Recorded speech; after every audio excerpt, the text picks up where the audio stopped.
কি মায়েরা দেখেছেন তো, বিজেপির সংকল্পপত্র ঘোষণা হয়ে গেছে, যেখানে আপনাদের জন্য, এই বাংলার মহিলাদের জন্য ৩,০০০ টাকা দেবে আমাদের বিজেপি সরকার গঠন হলে। এই ৩,০০০ টাকা, যেটা আজকে রাজ্য সরকার সীমিত পরিমাণ কিছু দিচ্ছে, কিন্তু বিজেপি সরকার গঠন হলে ৩,০০০ টাকা করে দেবে। ৩,০০০ টাকা করে দেবে। এই ৩,০০০ টাকায় আমাদের বাংলার মহিলারা, মানে আপনারা স্বনির্ভর হতে পারবেন।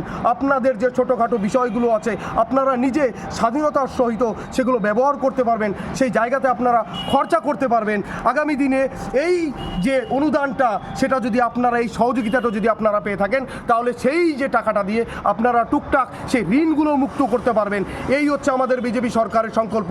এটা আমি বলছি না, এটা আমাদের সংকল্প পত্রের মধ্যে বলা হয়েছে যে বিজেপি সরকার গঠন হলে সেখানে মহিলাদের জন্য ৩,০০০ টাকা করে দেবে আমাদের ভারতীয় জনতা পার্টির সরকার।